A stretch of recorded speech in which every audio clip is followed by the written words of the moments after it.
Olá pessoal, eu sou o professor Pedro do Canal 1 Acupuntura. Hoje com o tema o movimento terra no tratamento da medicina tradicional chinesa. Normalmente as pessoas em um ambulatório, quando recebem um paciente, é muito comum nós termos que tratar deficiências, né? O paciente da medicina tradicional chinesa, quando a gente faz uma avaliação, dificilmente não apresenta alguma deficiência. E as deficiências, elas são a deficiência de Qi ou a deficiência de Xue, né? Dos vários órgãos aí podem apresentar deficiência de Qi, no caso de Xue, fígado e coração. Só que para corrigir uma deficiência envolve uma outra questão que nós discutiremos aqui. Então não é simplesmente agulhar o paciente e achar que essa deficiência vai ser resolvida apenas com agulhamento. É sobre isso que nós vamos discutir logo mais após a vinheta.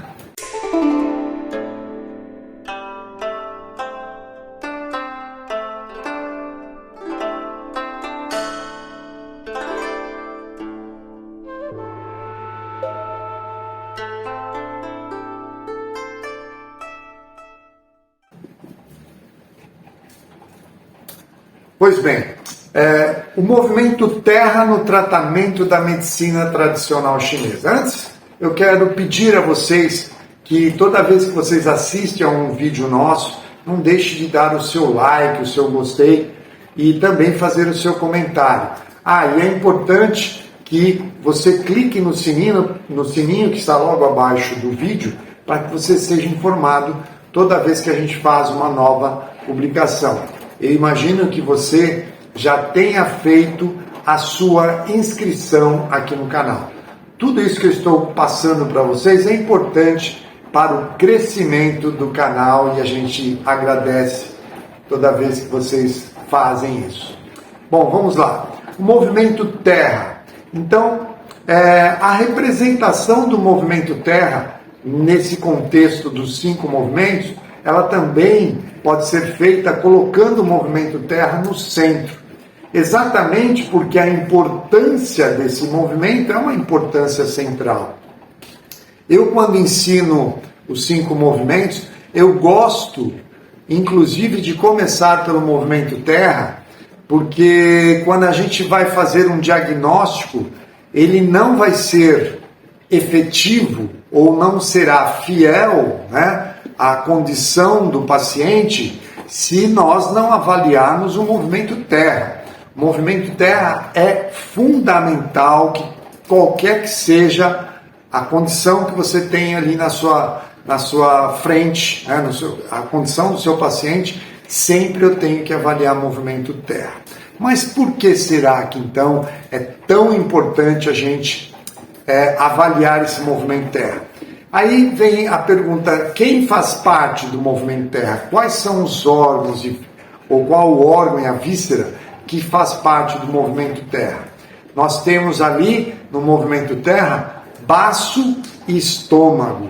Então, baço e estômago, eles têm a principal função de extrair a essência dos alimentos que será enviada para o pulmão, para que no pulmão seja produzido vários Qis ali, né? Especialmente o Zong Qi, que é o Qi fundamental, e ele não recebe esse nome à toa, é porque é a partir do Qi fundamental que a gente vai ter toda a formação, toda a cadeia de formação de Qi do nosso corpo, e não só de Qi, mas de Xue, que é o sangue.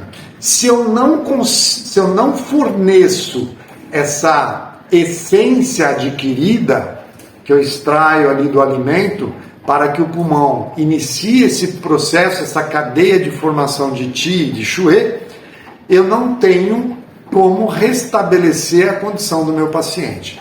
É muito comum nós termos diante de nós, né, quando a gente avalia a medicina tradicional chinesa, e aí eu falo medicina tradicional chinesa porque não é só a acupuntura, a própria fitoterapia chinesa, eu sempre vou encontrar pacientes com alguma deficiência.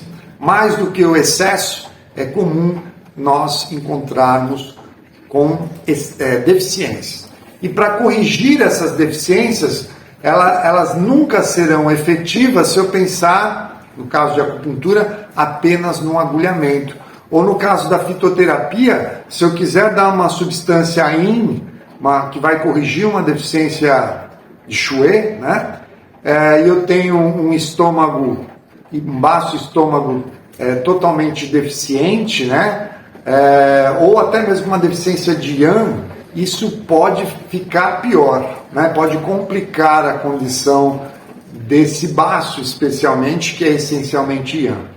Então, tudo isso tem que ser observado na nossa avaliação. Por isso, o tema, dada a importância desse movimento terra, tendo aí como seus representantes baço e estômago. Mas aí, quais são, então, as síndromes que nós podemos encontrar aí nesse movimento terra? Eu quero destacar duas, especialmente do baço, que é a deficiência de Qi e a deficiência de Yang, né? A deficiência de Qi, ela é uma condição inicial, vamos dizer assim, que ela pode evoluir de forma negativa para uma deficiência de Yang.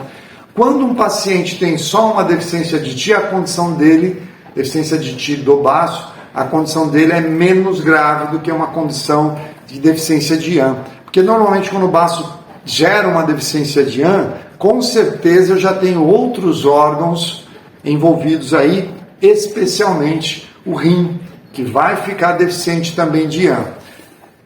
E como que eu posso entender, como que eu posso identificar os sinais e sintomas que possam indicar para mim uma desarmonia aí no movimento terra, mas falando especificamente de baço, que é o grande comandante desse movimento, né? Toda vez que o paciente tem uma deficiência de Qi, ele vai ter, Qi do baço, ele vai ter, quando eu falo de Qi, eu estou falando do funcionamento, né? Porque o Qi é responsável pela função. Então, o funcionamento desse baço vai estar comprometido. E se eu estou falando de deficiência de Qi, de funcionamento, como que o baço age, né, na fisiologia Zanfu? O baço é responsável pelo processo digestório. Então, qualquer alteração no processo digestório, eu posso pensar em baço. Deficiências de Qi de baço gera distensão pós-prandial. Depois que acaba de comer, parece que tem aquele efeito jiboia, né? Aquela coisa de ficar parado, muita sonolência, por exemplo, após a refeição. Isso sinaliza, já um sinal de deficiência de baço, né? Mas a pessoa pode ter, como o baço é responsável também no processo excretório, veja, eu estou falando à luz da medicina tradicional chinesa, então a pessoa pode ter alterações lá nas fezes, né?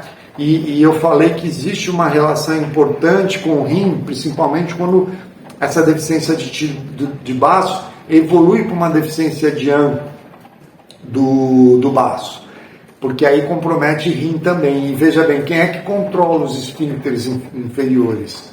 O rim, né? Então, numa condição menos grave, eu posso ter uma deficiência de Qi do baço. Numa condição mais grave, eu posso ter uma deficiência de Yang do baço. Como que eu diferencio Qi para Yang? Eu tenho vídeos aqui no canal que aprofundam essa discussão, né, lá na Fisiologia Zanfu, que eu vou deixar aqui no izinho aqui em cima, para que vocês possam clicar e assistir esses vídeos da Fisiologia Zanfu. Mas rapidamente falando, quando além da função do baço no processo digestório, excretório está comprometido, quando eu percebo alteração nesse processo, e quando esse processo vem acompanhado de um padrão de frio, quando a pessoa apresenta muita sensação de frio, sente muito frio, tem preferências por bebidas quentes, comidas quentes, quando realmente isso destoa de um padrão de normalidade, isso é chamado de padrão de frio, né? Quando a pessoa ela sente muito frio e tem muita necessidade de compensar isso com bebidas, comidas, agasalhos, tudo quente. Isso é sinal de deficiência de Yang. No caso aqui, quando vem acompanhado de alteração gastrointestinal, a gente pode entender como baço e rim. Sempre a gente faz essa relação, porque o rim é aquele que tem uma relação importante com as deficiências de Yang. Quem são os órgãos que têm deficiência de Yang? Baço, que é o que a gente coloca em questão aqui, e um outro em paralelo que não entraria necessariamente aqui nessa discussão, pelo menos a princípio, que seria coração. Então, os 3 órgãos que normalmente apresentam deficiência de Yang, rim, baço e coração.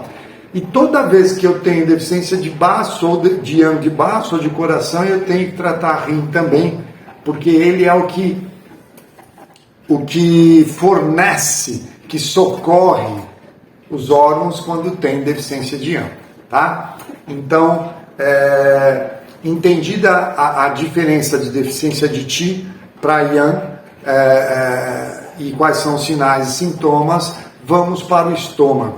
O estômago também pode ficar deficiente de Qi, pode ficar deficiente de Yin. Eu posso ter calor no estômago, então o estômago também tem que ser avaliado. Normalmente as deficiências de Yin vão gerar uma boca mais seca, né? Uma deficiência de Qi, ela vem acompanhada da deficiência de Qi de baço. Calor no estômago, isso pode ser, ou fogo no estômago, isso pode gerar uma fome voraz, né? Aquela pessoa que tem muita fome, e normalmente são pessoas que têm, às vezes, queimação no estômago, refluxo no estômago, que são sinais de um calor excessivo no estômago. Também eu tenho isso de forma mais aprofundada na fisiologia Zanfu. Mas eu tenho, então, que avaliar especialmente o movimento terra, para depois eu poder tratar uma deficiência de Qi ou uma deficiência de Shui. Se eu não fizer isso, eu não tenho como ser efetivo no meu tratamento, porque qualquer tratamento que eu for fazer e que eu preciso da essência dos alimentos, que isso é sempre na manutenção da vida, né, na manutenção da saúde, é impossível eu conseguir de forma efetiva o meu tratamento se eu não tiver um olhar muito atento para o movimento terra. Tá certo? Eu vou ficando por aqui, até um próximo vídeo. Abraço a todos, até lá!